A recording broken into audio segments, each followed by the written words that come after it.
You are listening to Beyond the Verse, a Star Citizen podcast. A show dedicated to Cloud Imperium games, Star Citizen, and Squadron 42. Whether you fight, explore, unite, and or trade, we bring you news, updates, interviews, reviews, and analysis. So sit back, relax, grab yourself a pour of Radegast, and join us as we go Beyond the Verse. Launch sequence activated.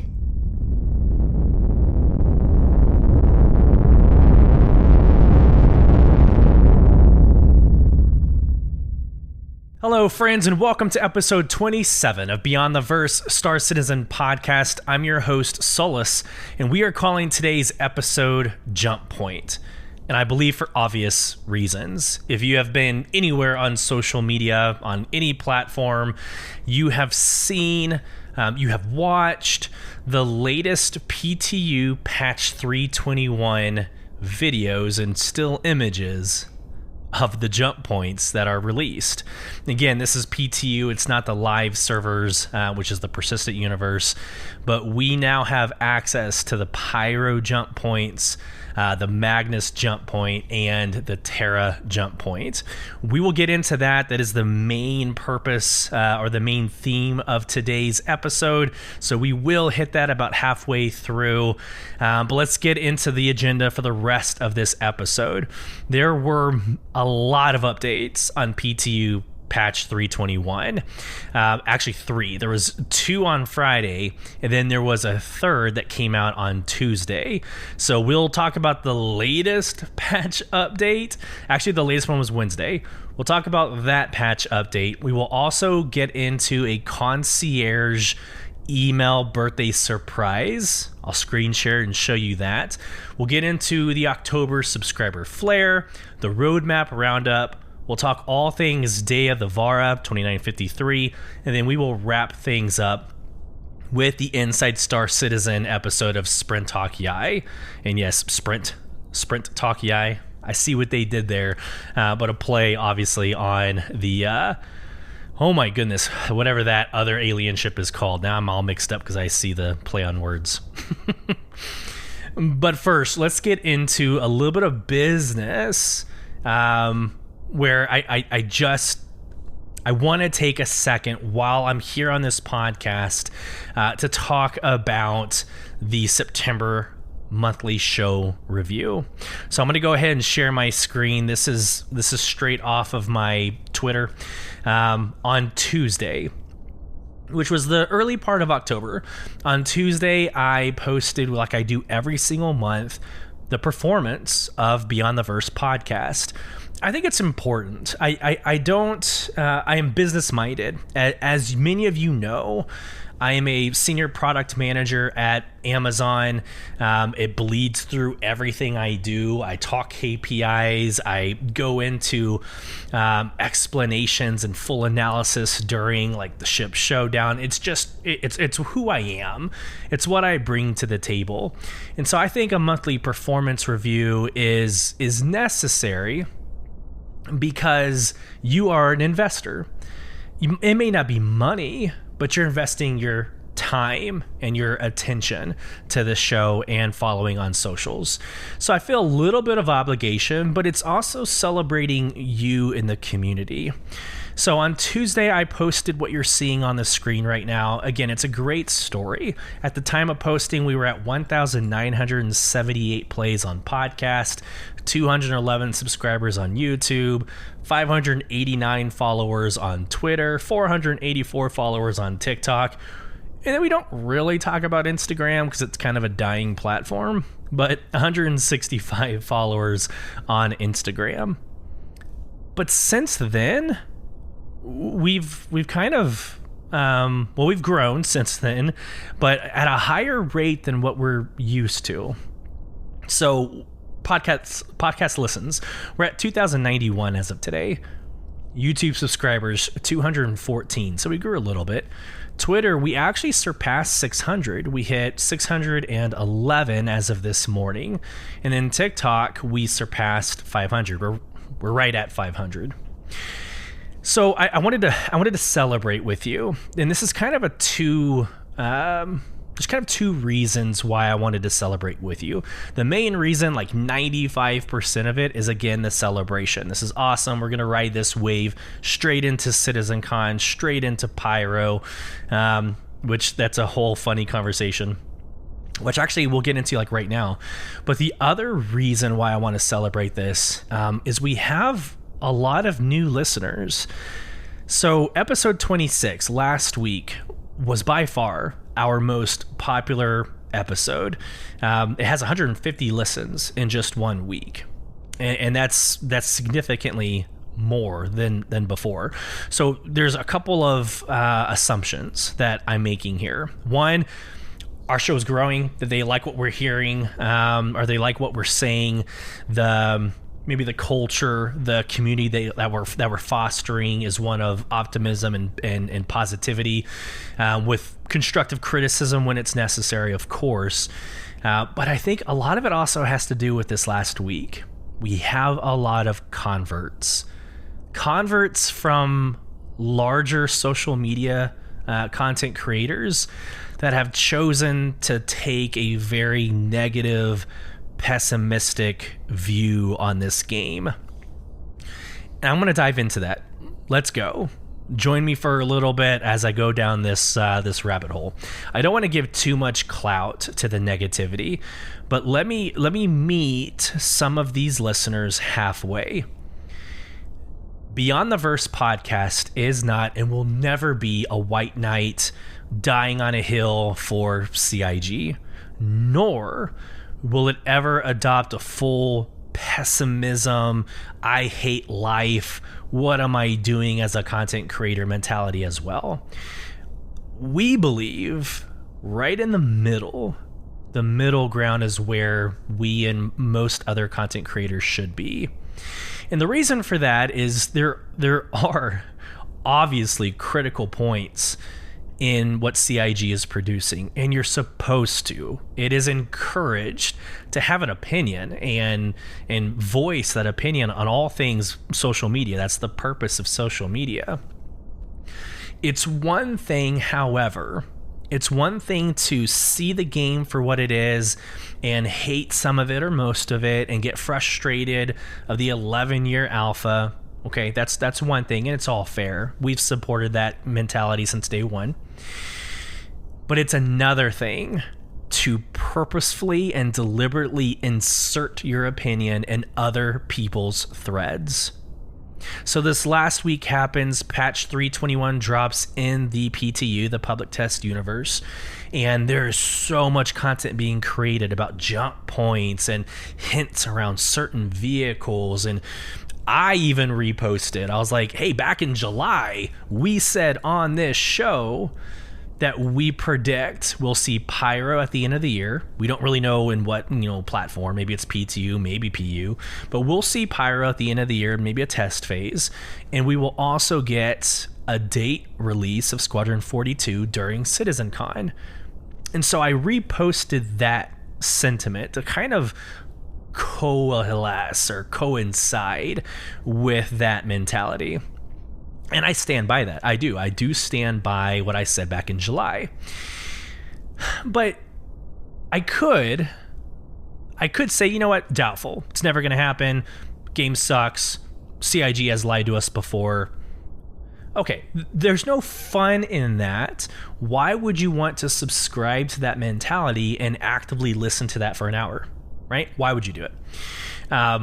In my personal opinion, there's a toxic mob mentality that will follow that concept. And it is what it is. It happens. It's not unique to Star Citizen. It happens in most games.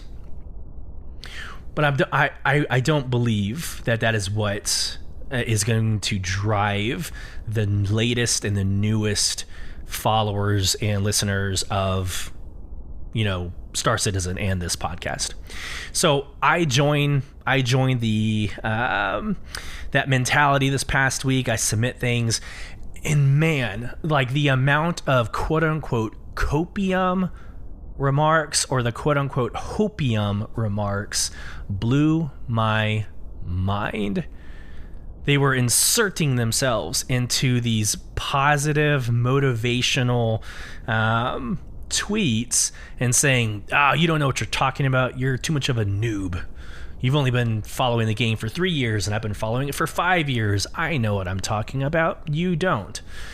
Or quotes and misquotes of roadmap roundups of like, well, this is what they're saying. There's no way this is going to happen because this wasn't mentioned in a certain order at a certain time. I'm not going to belabor this conversation too much longer. It happened. There was a divisive, like polarizing moment this past week. I feel that Beyond the Verse podcast is on the right side of this season. We're on the right side of this season. We're going to be we're going to be optimistic and positive. There you go. We're going to be positive going into CitizenCon. We're going to think that we're going to give, receive the world at CitizenCon, all the free things. We're going to see the Polaris, and we're going to see the Galaxy, and they're going to launch the Javelin. I'm saying this out of kind of tongue in cheek, but we're going to go in very confident, and we're going to have the time of our lives. Yet most of those negative content creators are also going to go to CitizenCon. And to be honest with you, good riddance. If we meet, I'm going to shake your hand as a professional, and hey, we might even kick it off as really good friends. That's cool. But you're going to the same event as thousands and thousands that are actually wanting and enjoying and wanting to dive into the news of this game. You're going to go so you can get information and things to share to disprove and to disrupt what CIG is doing. And I can't respect that. I can't.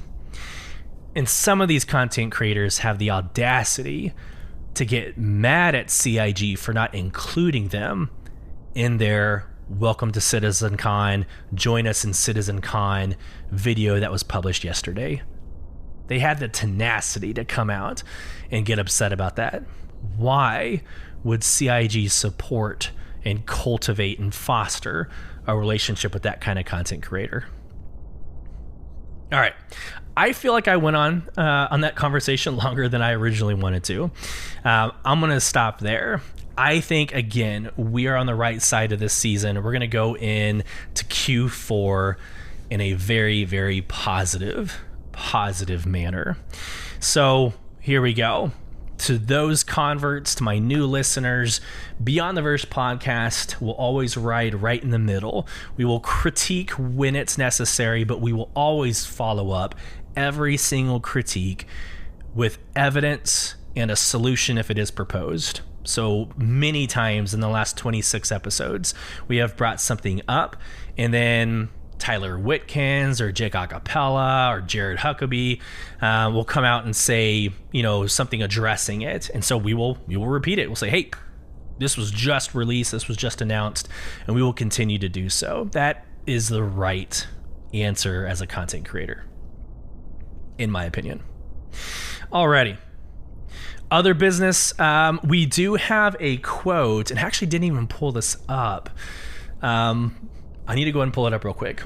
On Spotify, so if you're listening to this podcast, every single episode we drop a Q&A and a poll. And we actually do have a message from our last episode. And again, I'm usually really good at already having this pulled up. So let me go to, what's funny?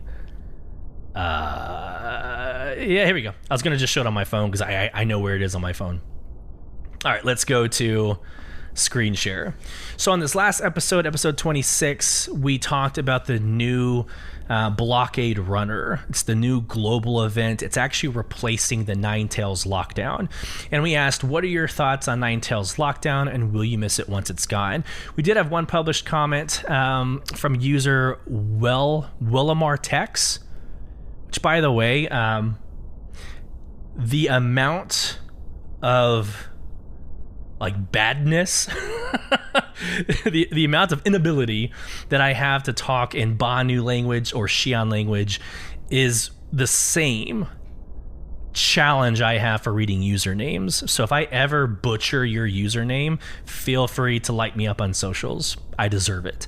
But Willamar Tex said, it's good that they change it. It was most of the time bugged. I am interested.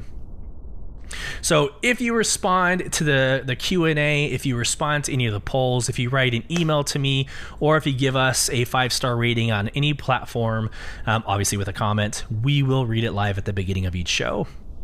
And I agree with that sentiment. I never played Ninetales Lockdown. Never touched it, right? What was the Xenothreat? Xenothreat right now is my favorite global event. It's the most, it's like all-encompassing. There's a flying, there's an FPS, there's an EVA aspect to that global event. Absolutely love it. We'll see. We'll see what Blockade Runner is. I think Blockade Runner is going to be very similar to that full spectrum approach to a global event. It's got flying. It's got dog fighting. You will be going and having an FPS chance to put rounds down range. It's going to be a great experience. Go check out episode 26 if you have more of an interest.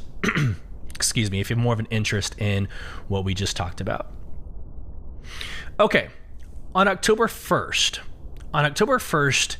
concierge members at the what is the ranking before Praetorian? And I don't want to do like a weird flex here. So I am a Praetorian member, and I will never get into the amount of money that it took to get there.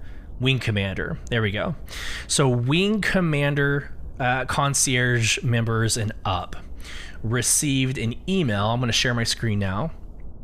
Received an email that sparked a lot of interest. So I'll just read it and I'll kind of explain the subsequent activities or actions that took place afterwards. Here we go. October 1st, 2023. Dear Solus, it's that special time of year when we come together to celebrate Star Citizen's birthday and, more importantly, the incredible community that has grown alongside us throughout this remarkable journey. As we draw closer to October 10th, we're excited to kick off the festivities with a glimpse of a legendary birthday gift flying your way. Stay tuned for details. We think you're going to have a blast with this one. Okay. In the image on the screen that you're seeing, and so for those of you on podcast, like right in the middle of the email, it looks like one of those images that you stare at long enough and it turns three-dimensional. Like at first glance, it's just a pattern, but if you like cross your eyes at a certain part of the screen, you know, a three-dimensional image will come into view. So that's not what this is. It's kind of funny. I spent many minutes, trying to do that, trying to look at it and try to get the 3D image to come out.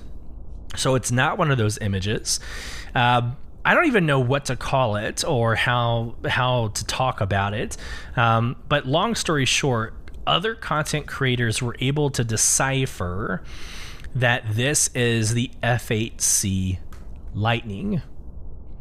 And so the F8C Lightning, if you're a Wing Commander, you get this as a flyable ship. Now, it's not flyable. It's still in production, so you can't fly it yet, but it's in your hangar.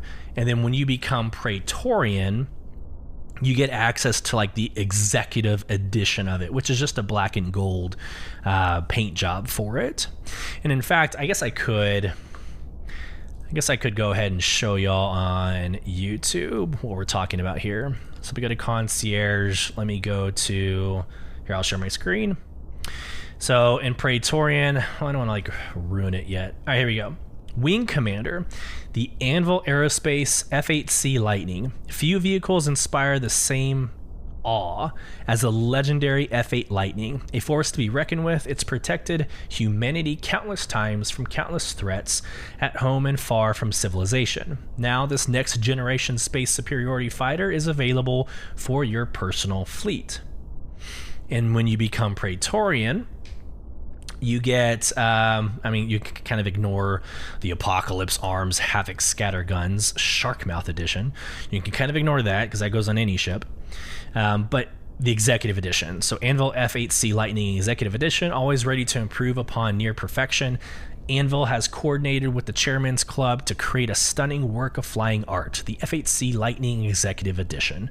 The hull has been beautifully accentuated with a unique premium livery, while in the cockpit you'll find sumptuous gold and metallic detailing, a fitting crown for this king of heavy fighters. So, it's a beautiful ship. If you're familiar with the F7C Super Hornet, whatever the Super Hornet nomenclature is, it's a very fast, very agile, heavy fighter. I think the Super Hornet's actually a medium fighter. Ugh. I told my listeners I would not do this again. So I will go onto Robert Space Industries. I will go to the pledge store. I will go to the ships and I will look up the Super Hornet. The Super Hornet is a medium fighter. See, let's just go with my gut more often. It is a beautiful ship. There's actually some lore to it. So in an effort to keep up with the alien ships, Anvil Aerospace went after and created a competition, a competitive level fighter that could keep up with the alien ships. And so if you want to dive into that, of course, Galactopedia has all the information you could possibly imagine.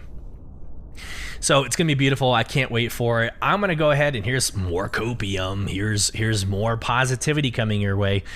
I think it's going to be flyable. I think on RSI's birthday, I think it's going to be a flyable ship.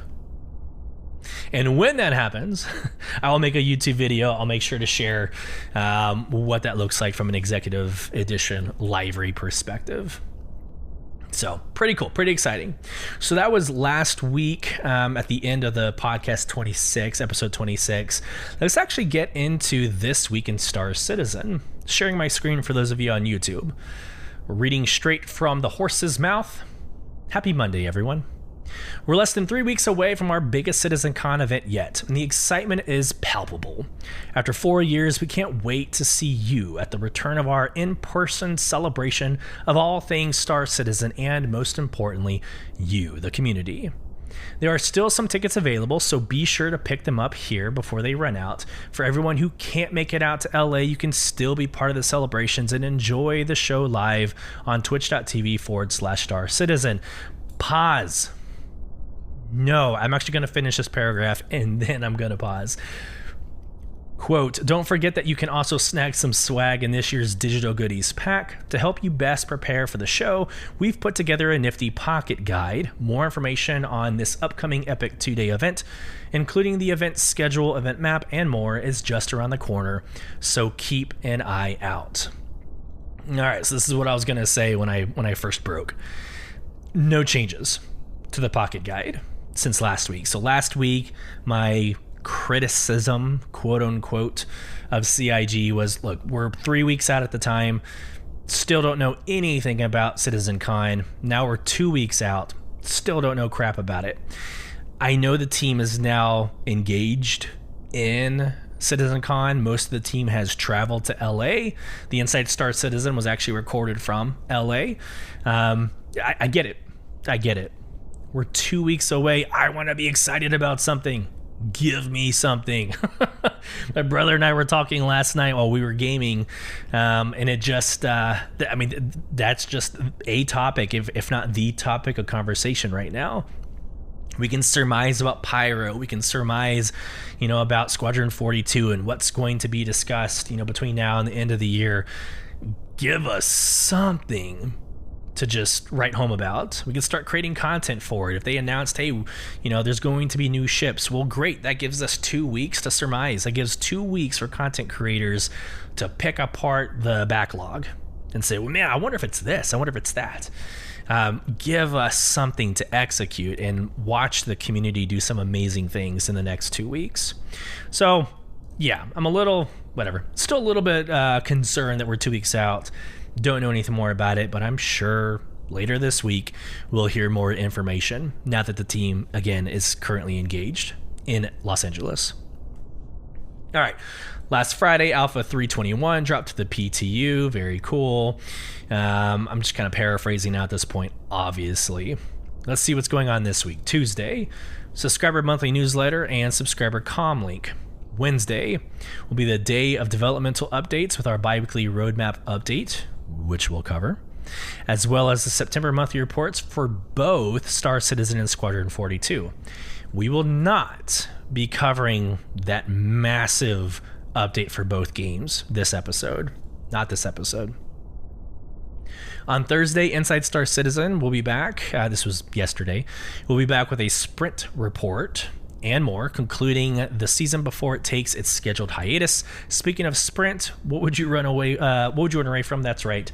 A whole month of terror awaits as our Day of the Vara, it's either Vera or Vara, celebrations begin. Wrapping up the week on Friday, you'll find our weekly RSI newsletter directly delivered to your inbox. There won't be an episode of Star Citizen Live this week, but the stream will return next Friday. So thanks, Freja. Really do appreciate the weekly update there. Oh, man. Okay. The order of the rest of the podcast, I kept going back and forth. The latest and greatest is the Day of the Vara. That was yesterday. We got a lot of intel. We will cover that, but I think I want to go sequentially appropriate to this week. So we're going to go into the subscriber promo. And I usually create this, I did create this awesome, 1920 by 1080 image on social media. I put, the list of items kind of summarizing the subscriber flare. So feel free, follow us on socials. You're going to get all that kind of real time. We usually release our content right as CIG is releasing their content. So personally, of course, they don't care about my production. Obviously, why would they? But I always try to create a product either as good, but my bar is performing better. So I try to. Let me know in the comments below or on socials if I'm succeeding or not. But it's like an inner competition that I have, friendly in a professional way. Obviously, they're professionals doing this, and I am a simple content creator doing this. But I loved this month's creation. Go check it out. It's essentially this image that you're seeing on my screen with a bunch of modifications to the foreground and background and some other fun smoke and mirrors. So super exciting. All right, let's go to the article. It's spooky season in and out of the verse. To get in the spirit, we're giving subscribers the opportunity to embrace the horrors of a classic sci-fi vid with exclusive Lost Plague helmets. Plus, subs can pick at the decaying carcasses of dead ships across the system in October's Ship of the Month. Drake's Solo Salvager is perfect for lone pilots looking to make a living on the edge of society. Just don't stray too far alone. So here you go. Lost Plague helmet, so the radioactive yellow, that is for your current Centurion level subscribers. Lost Plague helmet, biohazard blue, that is current Imperator level subscribers. And then for an additional $6, anybody can go to the subscriber store and buy the Lost Plague helmet explosive orange helmet. And I think they're using just a general undersuit. These don't come with undersuits. To be very clear, it's literally just the helmet. But it's really cool. I mean, I like the aesthetics. It's like Event Horizon, if you want a scary thing in space, Event Horizon's my shtick. Love it. But it's very, it does look like a biohazard helmet. And then on the right side of each of these helmets is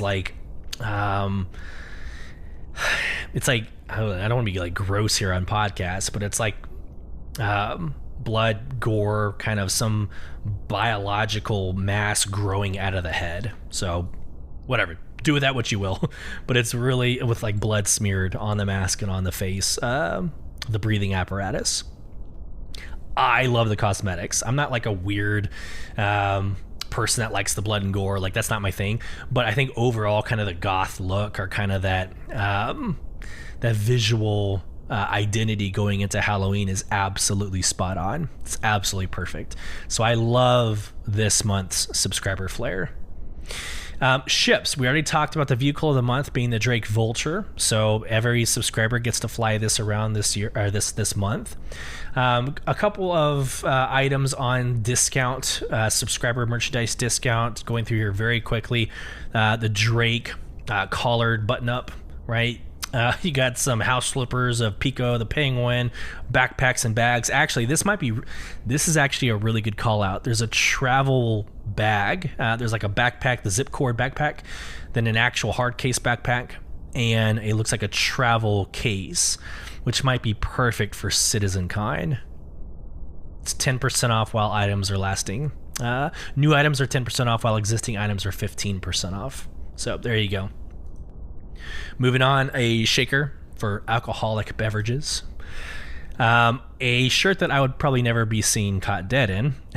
It's almost like a Hawaiian shirt. I don't know what brand or what ships. No, go back. I don't know what ships these are. It almost looks like the 600i, but then some of these other ships, like, it doesn't look Origin to me.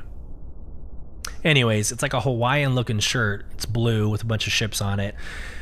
Not my style. And then you got coffee mugs from Origin Jumpworks. Very cool. So there you go. Again, the cosmetics going into Halloween, it's perfect. It's absolutely perfect.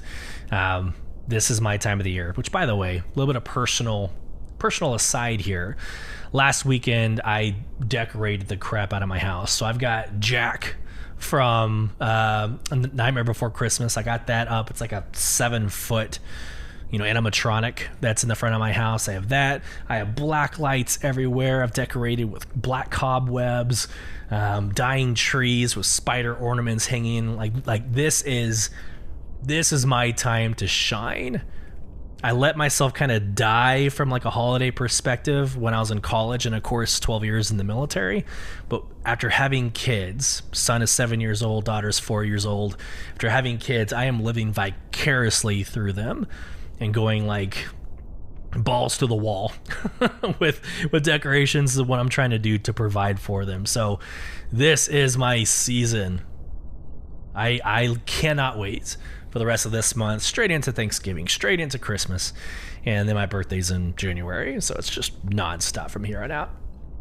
Back to Star Citizen. Okay, like I said, there were 3 or 4 updates on the PTU's 321 patch notes. I have pulled the latest, so this is the latest and greatest. I didn't see value in going all the way back to Friday. There was, again, 2 announcements on Friday. I didn't want to go all the way back there. This is as of October 4th, so Wednesday, from Wikipedia, developers from CIG. Here we go. This is important. This actually lays the foundation for the rest of this podcast. Okay, so much information. Alpha Patch 321 has been released to the PTU and is now available to test. Patch should show crapload of numbers. It is strongly recommend that players delete their user, not yada yada yada. It's the same verbiage for every single patch update.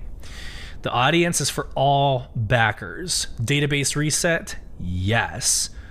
Right? That's important. Database reset? Yes. Long-term persistence? Enabled. Pledge copy? Enabled. Your starting UEC? 15 million. So you're pretty good to go when you switch over to the PTU. The testing focus. New jump point rest stop stations and Lagrange points. Huge. Namesake of today's episode. We will get into that. New illegal mission, retrieve consignment. Finally, we've been talking about retrieve consignment for the last 4 or 5 episodes. New illegal mission, Korea, steal evidence. Now that is new. I've never seen that up to this point in the roadmap roundup. Korea, steal evidence. Interesting. I knew there were updates in Arena Commander for security post Korea. I was not aware of a still evidence. All right, repel raid on Orison, new Crusader platforms, and then updates to the driver remote turret quality of life. I'm not going to get into the known issues, whatever. But here's a really good segue into the Lagrange points. So here we go. Locations. New jump point rest stop stations and Lagrange points. Addition of 3 additional rest stops to Stanton that act as the final stop before entering jump points. Each location is set up similarly to all other Lagrange points and consists of a parent gas cloud, a smaller child gas cloud, a gateway rest stop, and structures leading to the jump point itself. It is important to note that jump points are currently non-functional in 321, as Stanton is the only available system at this time and right now. These 3 new stations with jump points that leave the Stanton system are the Pyro Gateway, the Magnus Gateway, and the Terra Gateway. Pause. To kind of bring up the beginning of the podcast, if you're one of those pessimistic, I hate life content creators, here's where you say, oh, they're just copying and pasting pre-existing orbital stations and throwing it into a rendering of clouds. And you're excited about that? Coming back to normal positivity. Hell yes, I'm excited about it. These are absolutely stunning images. And this is a really good segue. We're going to show you a video from one of my really good friends over on social media. We're about to show you something.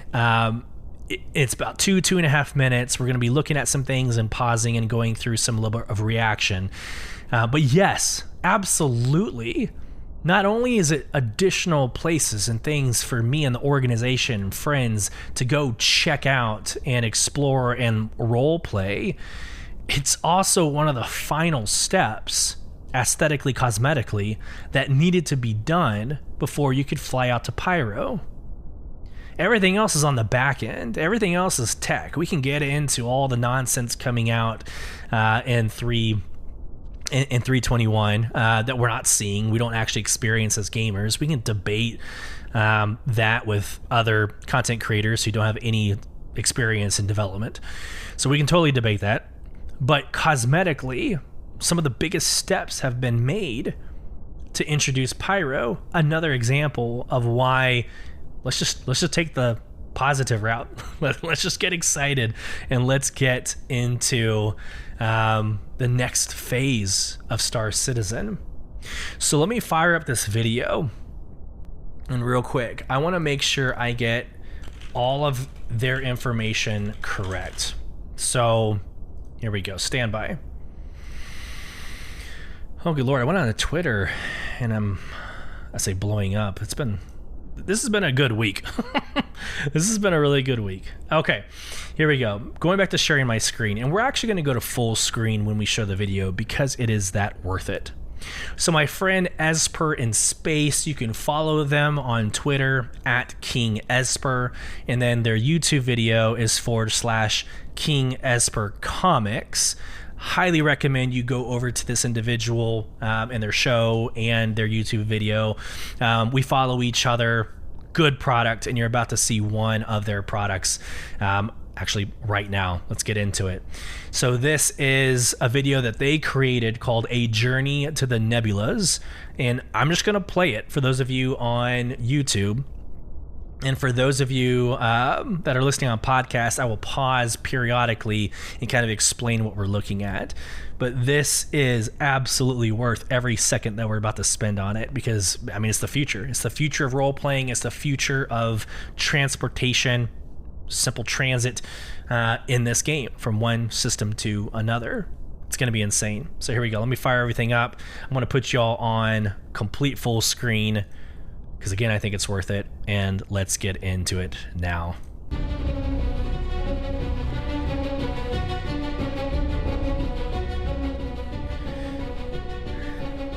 Alrighty, so it looks like they took It looks like they took an Origin 600i out to view these, which it's one of the best explorative vehicles in the game. That view you get from like the captain quarters, that bed with that panoramic like window, stunning. So probably the best ship to take out when you're exploring these 3 new jump points. But this first one, jump point Terra, and they even did the due diligence of stating that the system was charted in 2516. So I will always be a fan of the additional lore that gets dropped in these efforts. So thanks for that. But here is the first jump point called Terra. And so as you see, like this is, it's more than just what you heard on the patch notes. You have this parent cloud and a child cloud, but this like triggers my thalassophobia. I even made a tweet about that a couple of days ago. Like, I watch these videos and I see these images of these jump points, and I have like legitimate thalassophobia. Like, if you don't know what that is, it's like it's a phobia for like deep and endless dark spaces, usually oriented with like water, right? So but for me, it's funny because I was part of the dive team in Special Forces. As part of the dive team, like you would think that I would have been able to kick that, yet to this day it still bothers me.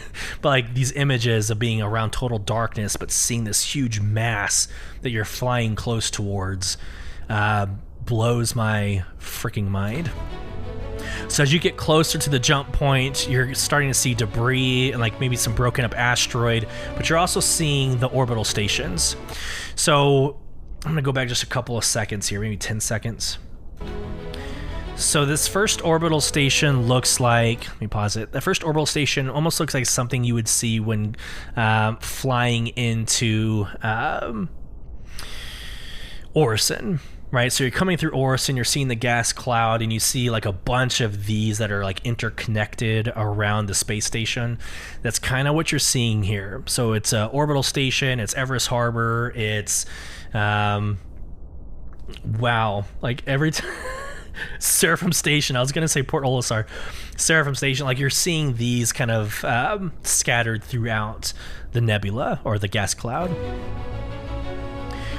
Then as you get closer, you start seeing like advertisements. And again, I'm going to let this play out a little bit more fluidly after I say this comment. But my brother did call out, I don't really understand why there's advertisements and so much dunnage as you get closer to the jump point. And, I told him, and I thought it was a good conversation. I told him, like, this is just like a highway.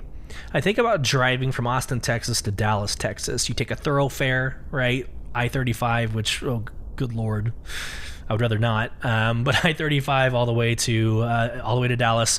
But you see gas stations, right? You see gas stations and like checkpoints.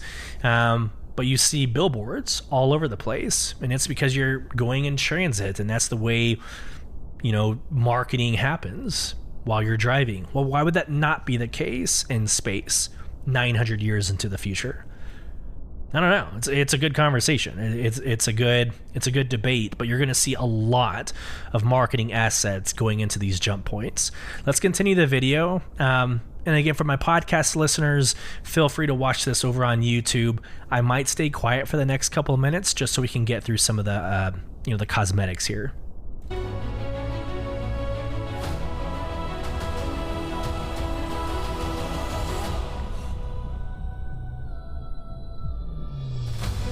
This is so well done. Shout out to my friend. So we just left that jump station, or that jump point. We're about to go to another one. But you'll see completely different styles of jump points. And so again, I told you I'll just play this out. I can't just let it play out. Look at this compared to other games. How many times in other games are jump points or something similar a copy and paste? Here you're seeing 3 very distinct, very different jump points. right? So the first one, I think it was Terra. The first one was Terra. You saw how that was and how I described it. You're about to come to, and I think this might be Pyro. I could be wrong. I'll correct it whenever we start playing it.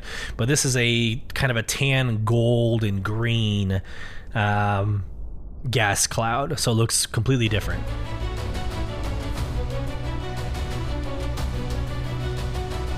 Not Magnus. So it's the Magnus jump point, charted in 2499. So this looks like a circular swirl of browns and blues and greens, with like the center of it being like what triggers my thalassophobia. It's absolutely stunning. So then it almost looks like lightning is happening. It's like lightning is happening in the cloud, but then through the cloud you're seeing a little bit of the orbital station. There's the asteroid dunnage or debris.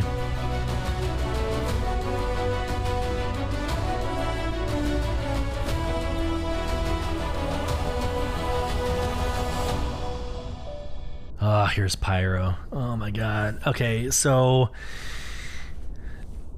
that was so again, thank you for that. That was a very quick glimpse into that jump point, but here is jump point Pyro. This was the first jump point that was I would say leaked, produced, at least that I saw at the beginning of the week. This is stunning. So imagine like a column of blackness, like just straight up and down, a column of blackness, where on the left side, to the viewer, the left side is like fire, and and I'll say fire. It looks like fire. It's orange, and it's like lightning inside the orange cloud. And on the right side of the column or pillar of blackness is blue. It's like fire and ice. So you have this diptych or a dichotomy of like orange and blue, and you're going to see it kind of mirroring. Like I thought angelic. Like the way I describe this is like angelic. It almost looks like, wings sprouting from underneath the pillar and on top of the pillar. This is absolutely stunning.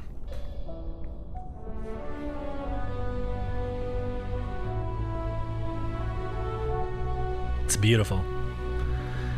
Then as you get closer, it looks amazing. There's that black pillar at the bottom of the screen. It's frightening. That's what it is. It's frightening.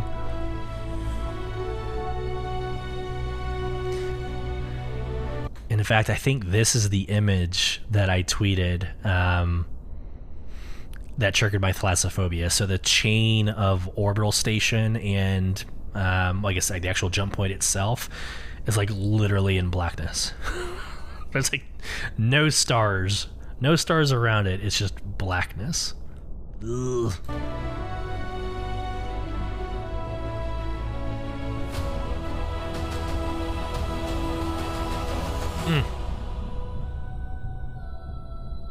Beautiful.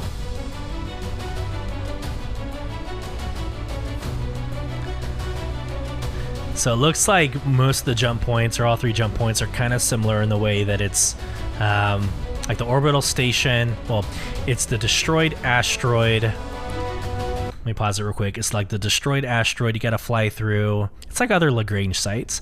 It's a destroyed asteroid you fly through, then it's the orbital station, and then you get into these billboards you're seeing on my screen now. It says like leaving United Empire of Earth jurisdiction, entering Pyro. So there's like signage like you would see in a highway. So again, I think it's very well done. They could have made this super transactional, but this is an experience to go from one system to another.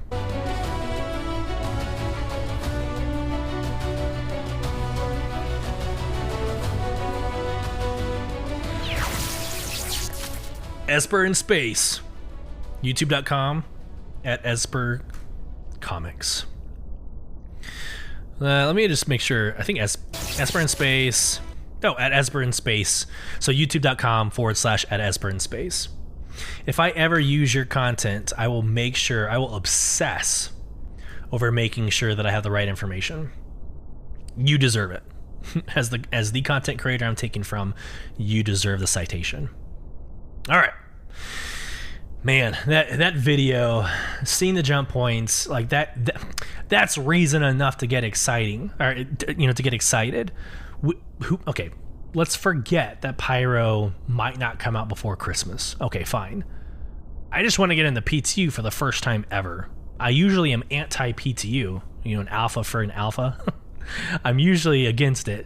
I would consider getting into the PTU if I didn't think 321 was right around the corner to come into the PU.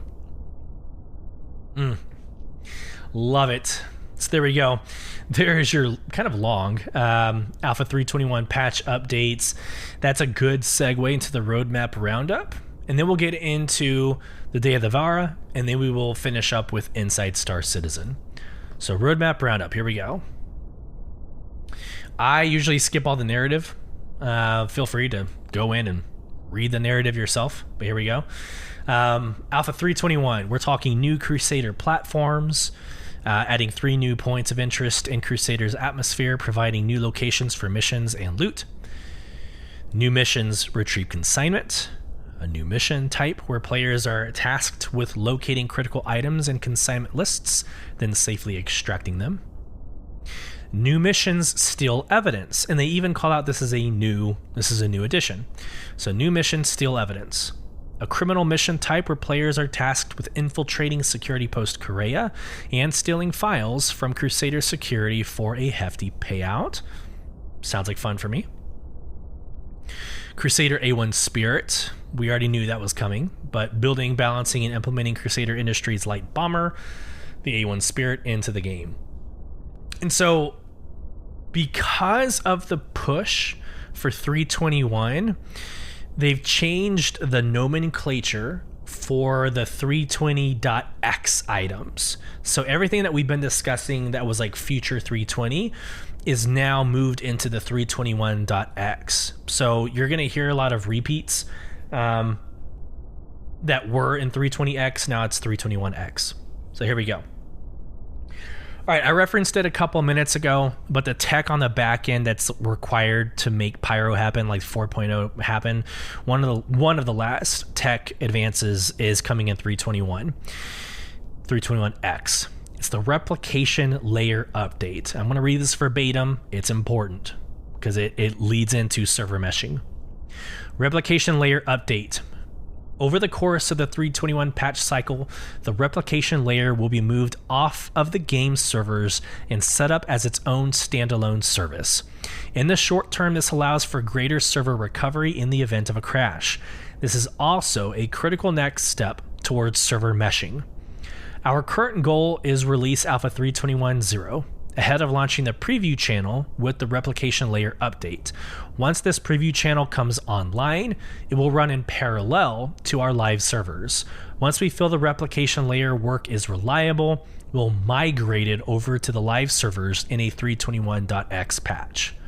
You can expect to learn more about the preview channel and its critical role in bringing new technologies online soon.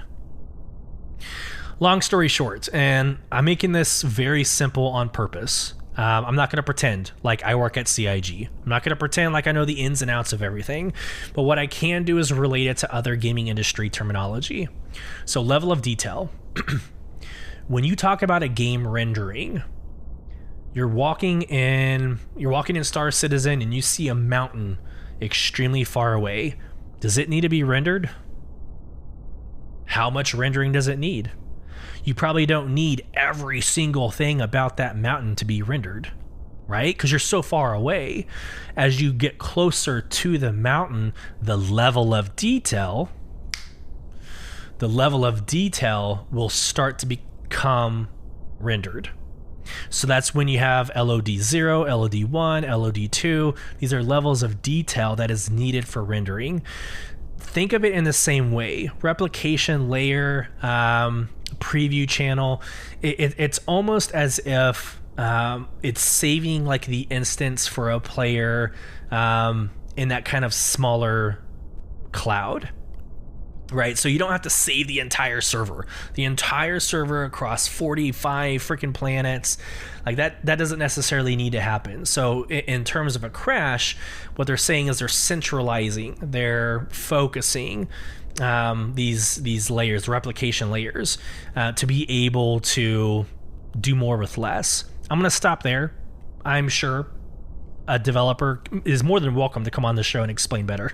I welcome it.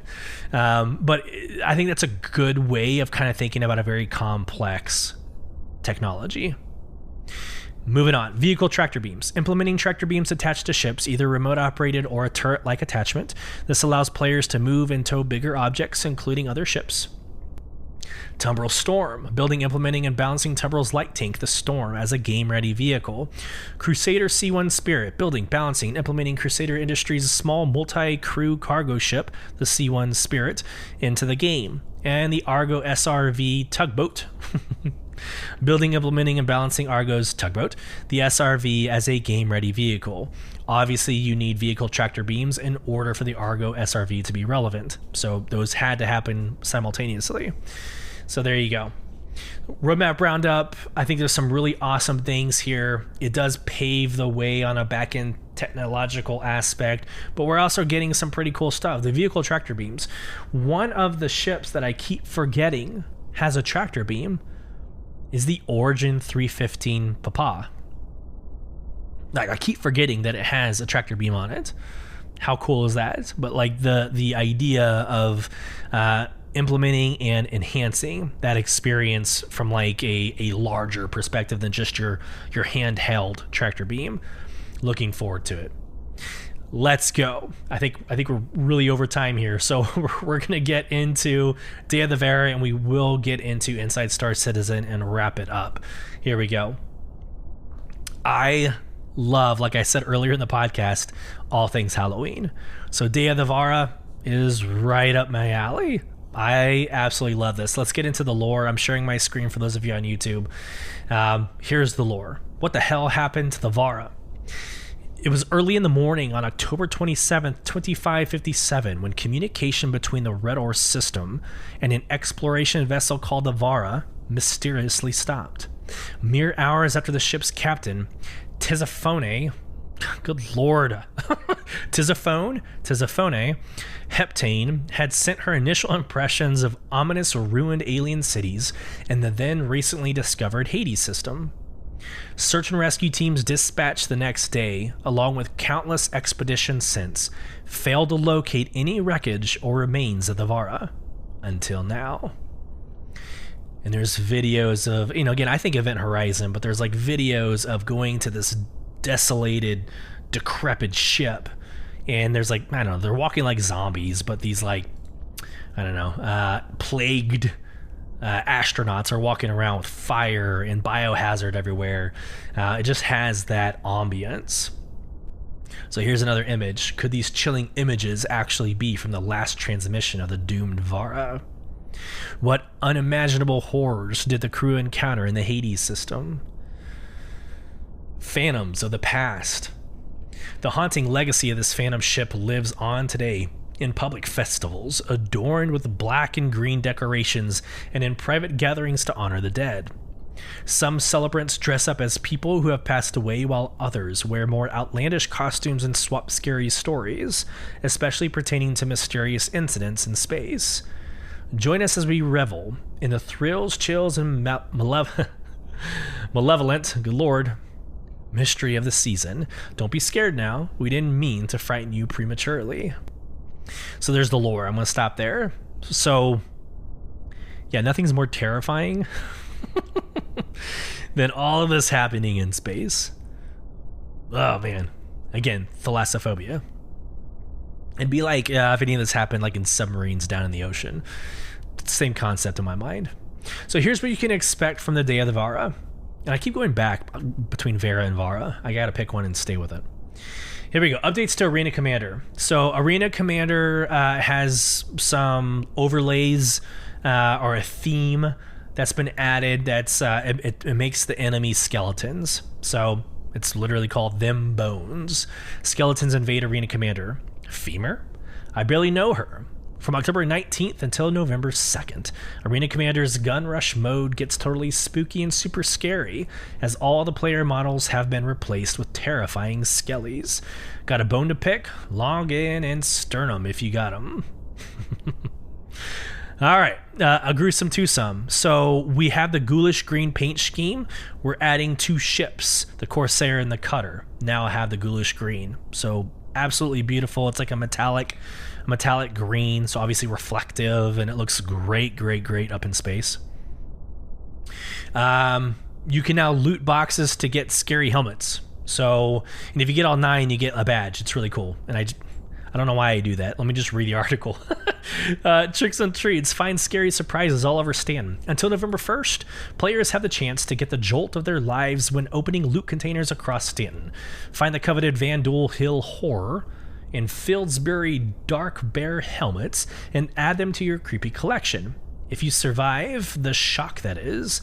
What's more, players who manage to secure all 9 horrific helmets, including both versions of the Neville lot and all 6 Dark Bear variants, will also earn a super scary Spectrum badge. You can find those, I have intel, you can find those in red boxes and white boxes on mining facilities and places around Stanton. All right, 2 community contests. There's a community contest for carving a pumpkin, and there's a community contest for creating a 60-second video that's celebrating the Day of the Vara. Paraphrased, obviously. Okay, now we've got, this is Venomous Vessels. I actually don't know the background of like how they select these 9 vehicles, but the Day of the Vara 9 vehicles are the Buccaneer, the Caterpillar, Corsair, Cutlass Black, the Cutter, the Dragonfly Black, the Herald, which is going to be big in data running, the Mule, and the Vulture. And then limited time paints, the group of paints, I think it's 8. 1, 2, 3, 4, 5, 6, 7, 8. Yes. So the 8 ships. Let me open it up and count. 1, 2, 3, 4. Good Lord. 1, 2, 3, 4, 5, 6, 7, 8, 9. See, that's why I open it up and do this. 9 paints is $42.25. So there you go. So that's the pack. Or you could go through each individual of the 9 ships and buy. Some are $5, some are $11. I think the most expensive one I saw was like, I guess 11. Cheapest one's 5, most expensive one is 11. And then you can actually go in and purchase limited time extras. It looks like there's a couple starter packs. There's a concierge pack for, I guess, the 9 ships. If you want to get all 9 ships as actual ships. And then you got the helmets that you can buy as a group or individually. So, again, one of my favorite times of the year. I went ahead and bought the Fieldsbury Dark Bear helmets. Will I ever use them? I don't know. If I'm role playing or if I'm taking screenshots or videos for content, maybe. But these things are huge. These bear helmets are like, I don't know. They're bigger than your shoulders, or they're wider than your shoulders. So to give you kind of a visual image if you're on podcast. All right, hot and heavy. Let's go. Let's wrap this thing up with Inside Star Citizen, the Sprin Talk Yai. So reading the article, then we'll get into the video. While the teams are preparing for CitizenCon, we're taking this opportunity to dig through their review folders to show off some features we can discuss without spoiling the big event in this last Inside Star Citizen episode of the season. Here we go. Let me get into my downloads folder. Let's get into Inside Star Citizen. Pause it before we go live. All right, here we go. This is a good one. I've enjoyed this. I also went on to the YouTube video and posted in the comments the chapters. So if there's something that you want to go and look at yourself, go onto this video in YouTube and again, look at my comments in their section and you'll see each chapter broken out. So let's go.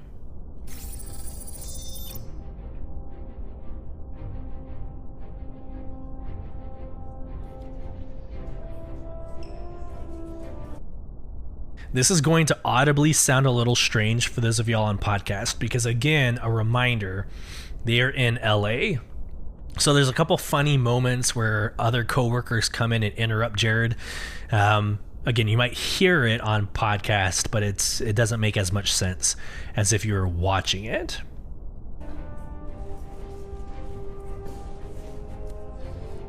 So yeah, I'm back in LA. Everything's the same, kind of weird, kind of different. I don't have my studio anymore. I'm pretty sure they turned it into an Airbnb. There was a family of 4 in there when I looked. But yeah, ISC. Normally, we'd be on hiatus right now. It's October. But since everyone is focused on CitizenCon right now, nobody's really paying attention to what we're doing over here. I think we can actually squeeze a sprint report into things, if that'd be the sort of thing you're kind of interested in. Now, if you've forgotten what a sprint report is, that's a bit different than a normal ISC. We don't do developer interviews. We don't, the ISC gameplay capture team doesn't create any footage. We literally, and when I say we, I mean me, we dig into the development review folders that are, internal, that are just meant to kind of update everybody internally on where they are on something, and we pull those and present them to you, with me telling you, giving you a little context about what you're looking at. It's not in 4K. It's not professionally created. Nobody, when they made this stuff, thought it would ever be seen publicly, but it's as true and as honest and as behind the scenes an update as we ever do. So yeah, without further ado, let's do Sprint Report, pre-CitizenCon edition, the stuff we can talk about that isn't going to spoil the big events in 2 weeks. So let's start things off with a look at continuing work on the ship trespass system. Now, ship trespass. So those of you listening on podcast, a warning pops up that says, quote, "Warning, private property, enter at own risk." Is the seemingly simple system that will dramatically affect PvP in the verse by correctly determining and setting hostility for uninvited guests. What you're seeing here is one player boarding a ship that is not their own, and of course receiving a warning indicating they're unlawfully entering the ship. This makes them hostile, as well as fair game for anyone else on board to attack without gaining a crime stat of their own, while the intruder will become big crime statted the very moment hostilities break out. Go where you're not supposed to be and risk the consequences. And yes, this also accounts for you as the ship owner following the intruder back to their ship, where you'll be able to hunt them without fear of getting a crime stat yourself. Which that was news to me. I didn't realize that you could do that. So just repeat what Jared just said. You can follow. So if somebody comes into your ship, it receives a crime stat. You can attack them without getting a crime stat. You can also follow them onto their ship, but not receive a crime stat yourself. That's going to be interesting to see come to fruition. Like, it sounds like a lot of parts in that process could break. Like, it could get confused. Like, I see a lot of people going onto other people's ships and getting a crime stat. Anyways, but we'll see. But yes, that is a very cool concept, one that I had not heard of before this Inside Star Citizen. And you also may notice that the ship owner gets no notification at all. For intruders, your presence is no longer spoiled by automatically joining a comms channel. If the owner of this test doesn't see you, they won't have any indication you're there, at least until scanners and some such come into play later down the line. And as you can see, ship trespass also extends to vehicles and ships as well. So don't go docking somewhere without asking for permission first. Meanwhile, the EU Landing Zone 2 team is continuing their work on extending the new player experience to New Babbage with some new navigational signage you can see here. A lot of news there. Yes, please, because if you go to New Babbage, there is signage that is crooked. I'm not the first to notice, I promise you. But yeah, there needs to be an overhauling of the airport signage, is what that's called. The airport signage, and the signage that's on the walls. So in this little screen grab that I have right here, top left hanging from the ceiling, that's called airport signage. but the signage on the right on the wall, that's what you find crooked throughout New Babbage. It's crazy. As well as adding a few new shops along the critical path to facilitate a better first experience for players, like this Kelto you can see here. Kelto! Kelto! I blame Board Gamer for this. And the EUPU team has made some changes to beams, tractor, and salvage alike that will now allow for independent operation on vehicles like the Vulture you see here. This will allow users to mix and match tractor and salvage beams for simultaneous yet independent control via dual sticks or gamepad, and provide for more dynamic use cases as resource gathering systems continue to develop.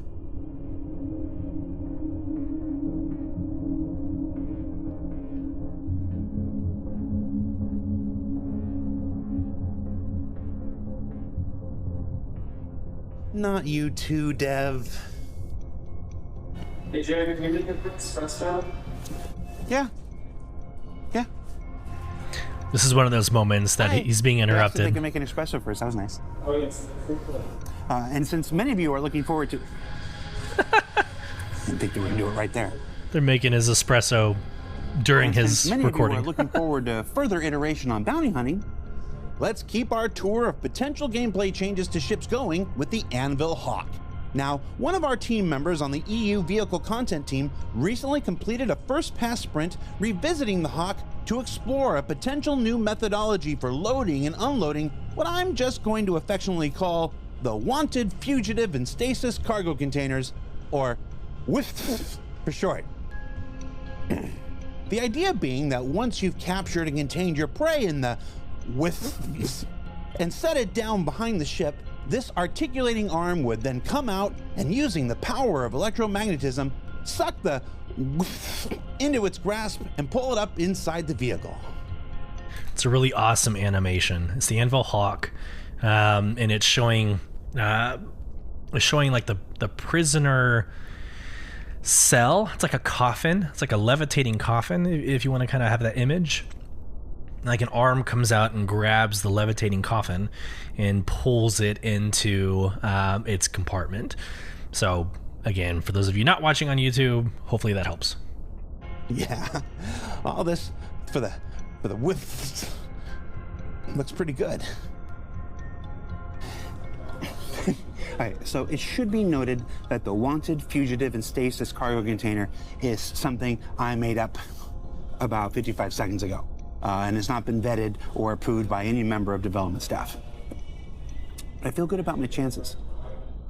So let's go ahead and stick with vehicles for a bit and look at the old tried and true Freelancer, which is getting some work done to fit all of its necessary item components in ahead of the resource management system coming down the road. It is so good to see progress being made on an older ship. So you've got like the Misk Hull A, the C, you've got like Misk has its updated interiors, but the Misk Freelancer still looks, I mean, it looks decrepit. It looks horrible relative to its newer ships. So I love the fact that they're going to a dinosaur of a spaceship and making it look better. Meanwhile, Elwyn in our North America vehicle... Yes, okay. I'm so excited for this. The next ship is the X1, the Origin X1. This thing is sexy. It is like if you're into motorcycles, like the BMW, like their premium like racing bike, and how sleek and like sexy that ship looks, or that motorcycle looks. This is their kind of version of like a speeder bike. It's very Star Wars-esque in concept, but the visuals, it's very Origin, but the visuals are amazing. Now, Galactica will look at this ship and think like a shark. There are others that say that it looks like a bottle opener. I'm curious what you think this ship closely resembles. That will be this episode's Q&A in the Spotify app. Content team have recently completed a first pass sprint bringing the Origin X1 to life, which you can see here is undergoing just a few minor changes from its concept, necessitated by continuing development of the vehicle component and resource management systems. Now, while this is still white box, that hasn't stopped the team from also visualizing some baked-in lighting improvements, and overall, even with the subtle shape changes, the X1 is looking fantastic in its white box form and will only continue to look even better as it progresses further down the pipeline towards release. Okay. How do you get in? I think somebody else said the same thing on social media, but how do you get into the bike? My brain's not computing.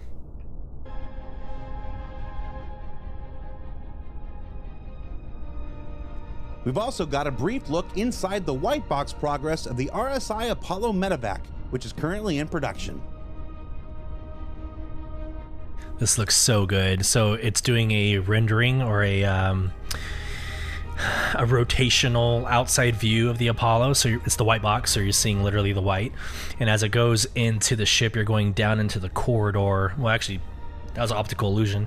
You're actually going through the corridor, but it looks really good. Again, this is a medical evacuation medevac ship, but it looks, first off, it's larger than I thought it was going to be, but it looks like a really well done layout. And honestly, it looks like it could be like a clinic. It actually looks like a medevac type building or infrastructure. And I still think the Apollo exterior looks too damn cool to be a space ambulance. John, Ben, I'm gonna need a fighter or a smuggler variant of the Apollo. And no, if you're thinking that's a hint or anything, it's not. It's just me abusing my platform and position to make a personal request. Let's talk about the Santok Yai. We haven't talked about the Santok Yai in a while. You can see here the alien material work continues to iterate as members of the NABC continue to develop the resources our Xi'an friends would likely use to build their ships from. Guys, this looks so good. I'm gonna let Jared say it for everybody, but like the details. But this has come around so much. The alien ships have so much potential. In its current state, I am not a fan of the alien ships, but there has been like YouTube videos from Star Citizen. There has been YouTube videos showing like the next iteration of alien ships and what the blade is going to look like in the next phase. The Glaive, some of these other ships, they're going to have a more sinister, dark, aggressive look. This has well, again, I don't want to ruin the next couple of seconds, but it just has a very like carbon fiber look to it. Through the use of a variety of material maps, they're hoping to land on what's essentially an alien version of carbon fiber, which should add lots of nice detail to the exterior and then add a pearlescent finish that'll really make it shine in the light. So good. The color scheme reminds me of the latest videos on the Bonding Merchantman. So gold and greens and grays. We've also got a quick look at the back of the wings. I didn't really care so much about like the wings, but the engine compartments, and then let's take a look thrusters at the look really cockpit, good. which you might remember from our Alien Week update has been a bit of a challenge to get right, wanting of course to give it that alien uniqueness while still being usable by the hands of humans and Zero State alike. It looks good. Almost like the Misk Fury. It's like a round While ball. we're talking about the Santok Yai, did you know that we have an entire team dedicated to branding over in the Montreal studio? We've rarely touched on it, but Nick Forden and his team over there are dedicated to developing the individual visual identities of Star Citizen's several hundred internal persistent universe brands, including this look at the brand document of Apoa, maker of the Santok Yai we just looked at. Really tied that together. Now, some folks might write branding off as simply marketing, but the work of this team has been essential to recent improvements to Hurston and Area 18 and New Babbage you just saw, allowing artists and designers alike to create consistent and immersive identities for each location. And as this work extends to nearly every aspect of the verse, it'll continue to help define and refine all visual elements you'll encounter as citizens making your way through Stanton, Pyro, and beyond.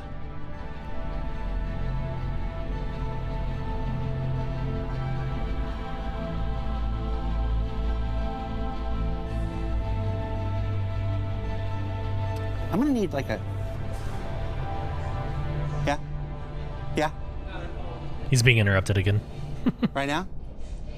All right, I'll be there in 5 minutes.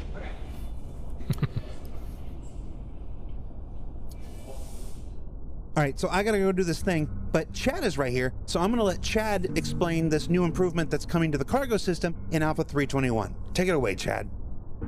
Yeah, so I was doing some work for the tractor beam attachment with new larger boxes in the game. They are often these longer on one sized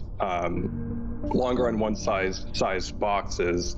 And because of how they can fit together in the ship, across each other in all these kind of complicated ways, sometimes placing them in the ships is a bit tricky, and it can be a little finicky to get it just right, especially in tight corridors with larger boxes.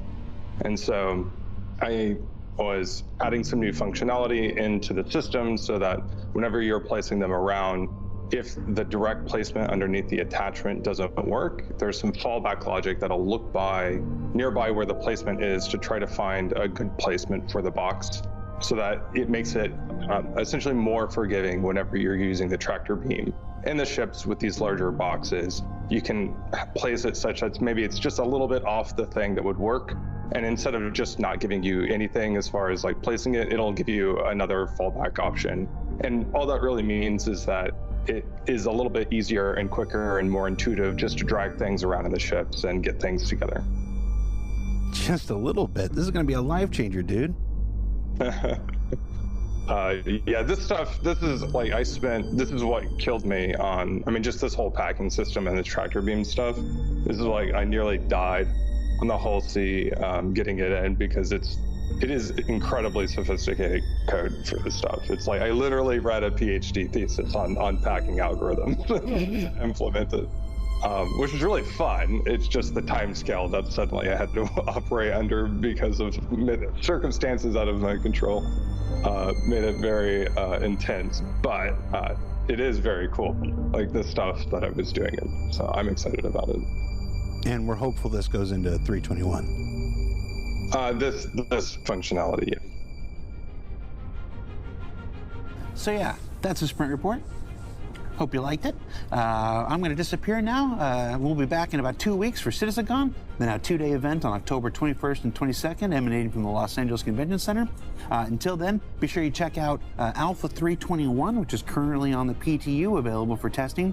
I haven't seen a whole lot of it because I've been traveling, but there are a lot of people really jumping at the chance to point out some new things that weren't in the patch notes. For Inside Star Citizen, I'm Jared Huckabee. Thanks for letting us share the process of game development with you, and we'll see you in about 2 weeks in CitizenCon. Make sure I come off mute this time. Last episode, I forgot to come off mute and had the voiceover. Yeah, man, it was a great Inside Star Citizen for what it was. I mean, again, when you're deployed, when you're mobile, and you're like on the road, it's really hard to do some of these things. I remember back when I was DMing for the Natural Ones D&D, I remember going on work trips and doing it from a hotel, right? Like running a virtual session in Dungeons and Dragons is very difficult to do on the road. I'm 100% sure that Jared had to overcome some barriers to get that out, and so I appreciate that. That was the last Inside Star Citizen before CitizenCon. Just to repeat that piece. So next week there won't be an ISC to go through, so probably a shorter episode next week. But next week will also be like the last episode of Beyond the Verse Star Citizen before CitizenCon. Maybe I might actually throw something together the Thursday before. Who knows? We'll see if I'm feeling spicy enough to get something set up. Maybe some other content creators, like a pre-CitizenCon like party. Damn. See, that's what happens. I ideate, and I'm like, damn, now I gotta like schedule it, make it happen. All right, anyways, thank you, listeners. Thank you, viewers, my friends, my family. Thank you so much for joining me on episode 27, Jump Point of Beyond the Verse Star Citizen podcast.